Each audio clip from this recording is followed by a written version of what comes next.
Hi students, this is Michael Hong. I'm one of the PGY1 residents at Jersey Shore University Medical Center, and I'm here with one of our lovely staff pharmacists. Hi, I'm Jenny Della Pietro.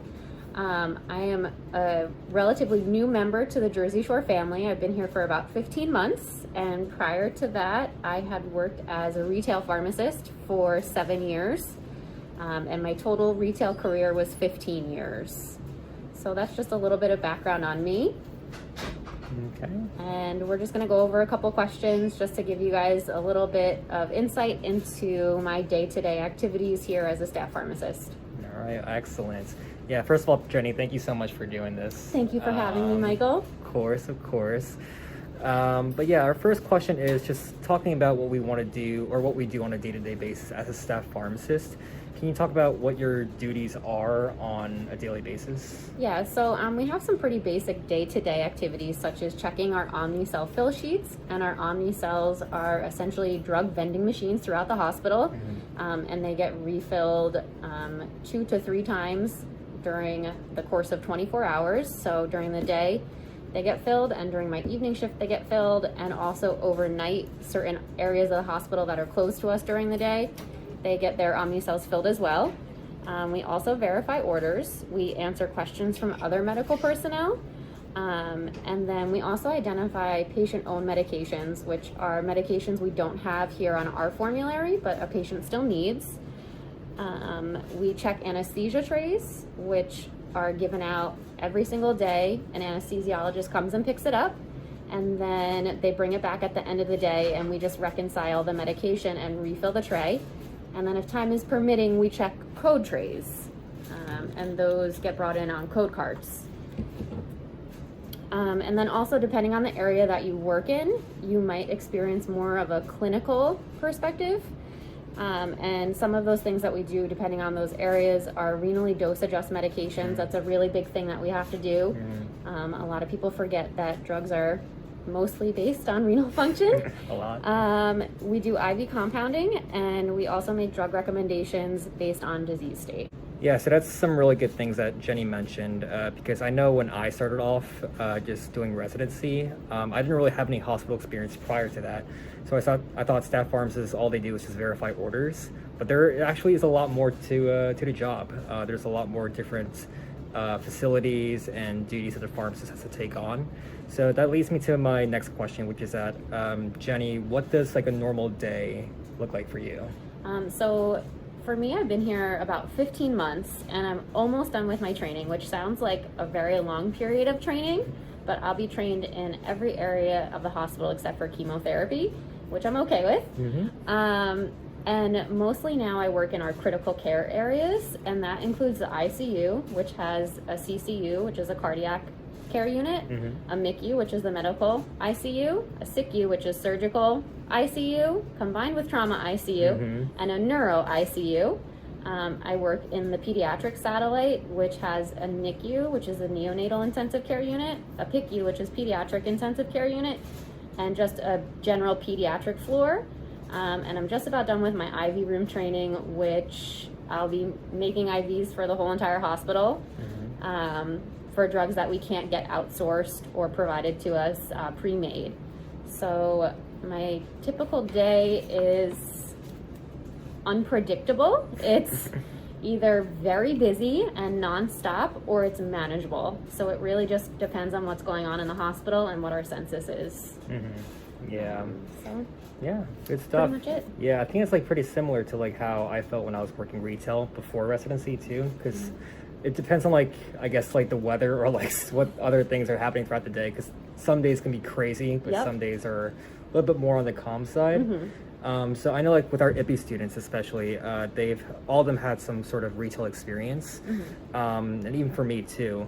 So what would you say are some of the biggest differences between working in a retail pharmacy versus a hospital pharmacy from your experience? So I have quite a few differences, which I'm sure you guys can guess. The biggest difference to me is there's no direct patient care. So in the past 15 months that I've been here, I have spoken with 3 patients. One was by mistake, one was over the telephone because I had to, and then one I had to go speak to a patient in their room. But that's very different from retail, which is basically all of your interactions are directly with the patients.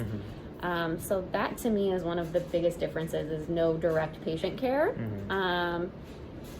And that is an aspect that I miss, because I did know most of my customers on a first name basis. I was at my store from day one when it first opened, and you just kind of create bonds with these people and you know them personally, and here you don't get the opportunity to make those connections. And if you do, they're not necessarily lasting connections, because you're not going to see the patients over and over again, and you hope that they get better and you don't have to see them again. So that's one of the biggest differences for me. And then also re-educating myself on many clinical aspects. I did retail for a really long time, and you don't use a lot of the things you learn in pharmacy school because there's just really no opportunity to. So I never renally dose adjusted anything in retail because we don't have access to labs, so it just never occurred. And you get asked minimal clinical questions. The way I looked at things was, you had seasons. You had cough and cold season, you had flu, shingles, pneumonia vaccine season, and you had bug bite and burn season. And that's just how it went every single year. Nothing really changed. But here you get asked a lot of clinical questions, and you have a lot of support from other pharmacists. So that's always very helpful. Yeah, it's super helpful. When I was like first starting out here, like I knew literally nothing when it comes to like working in a hospital setting. But because like you're always with other pharmacists while you're working, it's always helpful to have like a second pair of eyes to kind of like double check your double checking in a sense. So that kind of leads me to my next point, is that sometimes you do need like a team effort to take care of several issues at once. So for you, what would you say is like the biggest challenge you had to face when working as a staff pharmacist? I'm gonna say the biggest challenge kind of comes back to our previous question, and it was re-educating myself. So the expression, if you don't use it, you lose it, is 100% true. For example, like all the pressors, epinephrine, norepinephrine, dopamine, dobutamine, I haven't encountered those since pharmacy school, but here we use them constantly. So it's just the more critical aspects that I had to get used to again and more accustomed to. Also, some of the things we use for pain, fentanyl, we're only used to it as fentanyl patches. When you see 100 microgram fentanyl bolus, you're like, oh my gosh, what is this? This is a lot. And then you see a drip, 1,000 micrograms, running out in 8 to 12 hours. You're like, this is insane. So just kind of readjusting for things that I thought I knew more about, and just kind of relearning these things. Also, IV antibiotics. Had to go back to the books for that one. Yep, exactly. Antibiotics are a huge thing in the hospital, and a lot of doctors will ask like clinical like DI questions for like coverage or other things like renal clearance. So antibiotics, they're a big thing everywhere you go. Yep. They're never going to leave you. So on the flip side, we just talked about what the biggest challenge was. So on the flip side, what do you think you enjoy the most in your job right now? So what I enjoy the most is also relearning everything. I really enjoyed being in school. I have an undergraduate degree and the PharmD, so if I could have been a professional student, that's what I would have done. So it's just nice to have an opportunity to learn again and just to get to know more about drugs that I wasn't familiar with. Just the learning aspect I really like. And then I'm also happy that I have an opportunity to get board certified in a specialty if I want to. It's not something I would have been able to do in a retail setting. Right. And I just like having that opportunity here. So very excited about that. Very nice. Anytime soon, you think? So for the BCPS, you have to be working here for 3 years total. Right. But then I was also thinking of some other specialties. I just have to really think about it, because I'm going to have to ask them to commit me 50% of my days to that subspecialty. Right. For a period of 3 to 4 years. So it's a big undertaking and might be a little bit too much, but We'll see. We'll see what happens. Yeah. BCPS is definitely a big commitment, or any other sort of certification for specialties. But yeah, that pretty much almost concludes all the questions I had. Do you have any sort of closing remarks for our students? I do. So I want you guys to keep in mind that pharmacy is a really small world. I actually had met Michael before he started here, and he remembered me. He worked at a sister CVS to mine, and we had actually met one other time and talked on the phone multiple times. Yeah. So you should really try to make as many contacts as possible and stay in touch with these contacts, whether it's on LinkedIn or some other form of social media. But I think that's really important.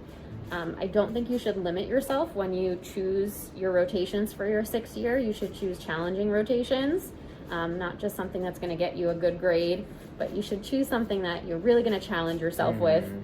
And I also think that if you want to do a residency or a fellowship, you should apply. But if you can't do one, or if you don't match, you should still know that there's other opportunities. It's not the end of the world. So just know that there's a lot of opportunities for us as pharmacists, and just keep that in mind.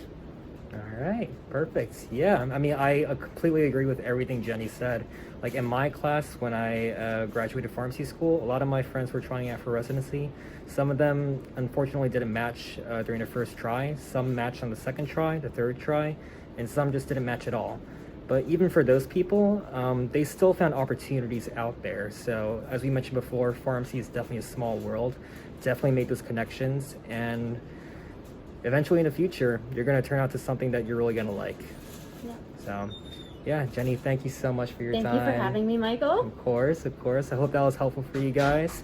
If you have any questions, feel free to email me at michaels.hong@hackensackmeridian.org, and we'll take it from there. You can also email me at jenny.delapietro@hackensackmeridian.org, and my last name is DELLAPIETRO. Or you could email Michael and he'll give it to me. Sounds good. All right, guys. Bye, guys. Take care.